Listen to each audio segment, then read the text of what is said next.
Yo yo yo yo, apapun demonya, apapun orasinya, tetap ya ujung-ujungnya minta turunkan Jokowi. Kenapa begitu? Ya karena Kadrun itu memang miskin narasi. Setelah 2019 mereka gagal mengatasi Jokowi karena bersyukur rakyat kita yang waras jauh lebih banyak daripada yang terkontaminasi. Apalagi ketika Pak Prabowo dan Sandi dirangkul Pak Jokowi. Ini keluasan hati yang hanya dimiliki Presiden Jokowi. Belum pernah terjadi sebelumnya ketika lawan dalam kontestasi Pilpres masuk kabinet. Belum pernah. Bahkan ini misalnya ya, misalnya nih, ini cuma misalnya. Pada 2019 itu yang menang itu Prabowo, belum tentu ya akan mengajak Pak Jokowi, belum tentu. Paling undang naik kuda. Itulah yang saya sampaikan, bahwa Jokowi ini memang anugerah bagi Indonesia. Jokowi adalah bahasa alam untuk mengajari kita arti dari perbedaan kata persaingan. Jokowi juga mengajari bagaimana kita memperlakukan orang lain. Jokowi juga mengajari politik memang hampir segalanya, tapi rakyat tetap yang utama. Kadrun paham nggak? Enggak lah ya. Ketika 2019 lewat, kabinet telah berjalan, masuklah era pandemi di seluruh dunia. Semua pemerintahan kaget, berbagai kebijakan dadakan dibuat, asal rakyat banyak yang selamat. Kadrun melihat pandemi ini adalah kesempatan emas kedua.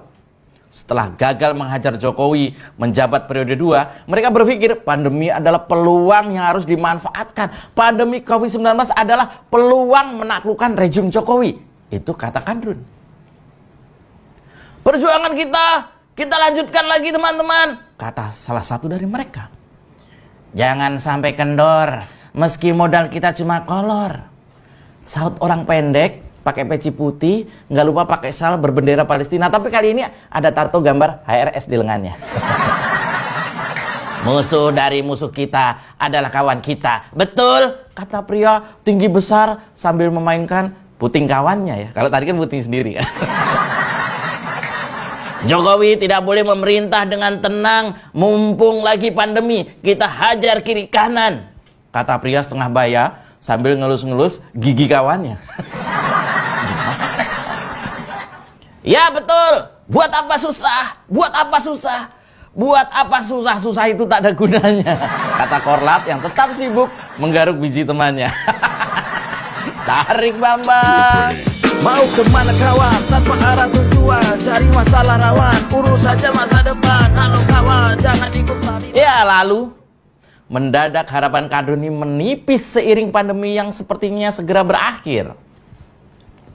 Kadrun tahu, pemerintah negara manapun pasti lunglai dihajar pandemi COVID selama 2 tahun. Selain banyak dana yang harus refocusing ke sektor kesehatan, mental rakyat karena perekonomian anjlok dan banyaknya korban tewas adalah faktor yang bisa membuat pemerintahan runtuh jika pemerintah tidak kuat dan stabil. Lah, kok di pemerintahan Jokowi malah sebaliknya?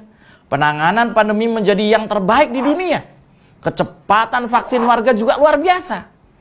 Herd immunity-nya nyaris telah tercipta. Varian Delta yang serem telah lewat. Varian Omikron kita sudah kuat. Perlahan aturan swab dihilangkan. Perlahan karantina ditiadakan. Perlahan PPKM dilonggarkan. Perlahan mudik dibolehkan. Perlahan perekonomian kembali normal dan ada kehidupan. Perlahan Kadrun kembali kelojotan. Tidak berhasil menurunkan Jokowi saat pandemi, mendadak ada kejadian perang Rusia. Efeknya, beberapa barang jadi langka. Kadrun kembali melihat celah terbuka. Kali ini soal minyak goreng, solar, daging, dan sembako jadi tunggangan mereka. Ngoceh di sosial media. Demo ngajak emak-emak. Menguasai pengajian. Menebar fitnah. Tapi ikutan juga jadi penjahat yang mengoplos minyak goreng buat cari cuan. Bahkan dilabeli komunitas 212 segala. Kadrun ini ya nggak mau ketinggalan sama mafia-mafia yang lagi diberantas negara. Sebenarnya Anda ini mengkritisi masalah atau menikmati sih? Satu sisi teriak minyak langka, Di Depok, kawan Anda ini malah buka usaha oplos minyak murah, jadi seolah merek baru dan harganya beda. Kali ini mereka menunggangi perang Rusia. Polemik antara negara Rusia dan Ukraina, tapi berisik di Petamburan dan sekitarnya. Kenaikan harga barang, langkanya minyak goreng beberapa waktu lalu menjadi dagangan kadrun ini kemana-mana. Mereka menjadikan tiap masalah masyarakat adalah amunisi untuk menurunkan Jokowi sekarang juga. Maklum, kaum ngamukan nggak tahu hukum tata negara. Walaupun Pak Jokowi mundur atau turun, sekarang penggantinya ya nggak mungkin Anies juga. Penggantinya sudah pasti wakil presiden dan seterusnya. Pemilu ya tetap dilakukan tahun 2024 sesuai agenda. Intinya mereka itu benci Pak Jokowi karena tempat cari cuan atau dapur mereka terganggu hasilnya. Kadrun telah berusaha, tapi Tuhan juga yang menentukan hasil akhirnya. Asiknya. Kalau kemudian mereka tidak berhasil menurunkan Jokowi dengan segala daya, itu bukan karena Jokowi dibela mati-matian oleh pendukungnya, bukan. Tapi karena memang Jokowi menorehkan banyak prestasi yang kadrun nggak paham dan nggak ngerti apa gunanya. Perhatikan, Jokowi itu pemberani. Ini yang pertama yang saya catat. Mulai dari bertekuk lututnya Freeport kepada Indonesia, dibarengi bubarnya Petral, mafia BBM paling adidaya di Indonesia, adalah bukti Jokowi itu bertangan besi, pemberani dan menjaga martabat bangsa. Belum lagi bagaimana Jokowi mengobrak-abrik hutang keluarga cendana yang belum pernah terjadi pada presiden sebelumnya. Yang berikutnya adalah presiden yang adil. Jokowi adalah presiden yang adil. Bukan hanya kebijakan BBM satu harga dari Aceh sampai Papua, tapi pemerataan pembangunan infrastruktur di semua wilayah. Baik yang mendukung atau yang minim suara ketika Pilpres tetap diperlakukan sama oleh Presiden Jokowi. Nggak melulu Jawa. Pada periode pertama dulu Pak Jokowi itu ke Papua lebih dari 5 kali dan menginap di Papua. Bayangkan dengan SBY, selama 10 tahun hanya 2 kali ke Papua, itu pun menginapnya di kapal laut. Nyali sih ya, nyali. Yang ketiga, Jokowi membawa Indonesia diperhitungkan dunia. Ini penting banget, bro. Indonesia menjadi presidensi G20 yang anggotanya lebih dari 20 negara maju seluruh dunia. Yang menguasai 80% perputaran ekonomi dunia. MotoGP diselenggarakan sukses di Mandalika. Berbagai event internasional segera digelar di Indonesia. Bahkan ekonomi Indonesia sudah bukan lagi disebut negara berkembang. Pendek kata, Jokowi membawa arah yang benar menuju Indonesia yang sejajar dengan negara maju. Sesuai visi tahun 2045. Kadrun mana paham. Taunya kan kawin lagi. Yang keempat, Jokowi memandirikan Indonesia.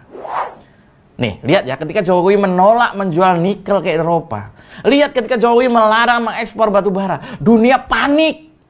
Mereka sangat tergantung ke Indonesia soal dua itu. Dan sekarang soal kelapa sawit, sama. Indonesia menjadi pemain utama dalam banyak hal. Dan itu kita ketahui setelah Jokowi, yang memang dikenal keras kepala, menjadi presidennya. Dan masih banyak lagi yang dilakukan Jokowi untuk membahagiakan rakyatnya. Ya jelas masih banyak kekurangan, itu pasti. Apalagi setelah dihajar pandemi yang gila-gilaan. Tapi bahwa kemudian kita juga nggak boleh tutup mata atas keberhasilan-keberhasilan.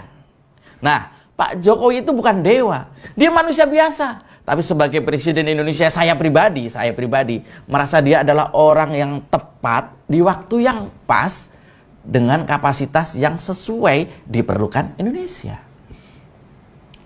Sementara di sebuah sudut jalanan dekat Petamburan, di sebuah gardu ronda yang dibangun pakai dana desa di era Jokowi, sekumpulan orang bersuara.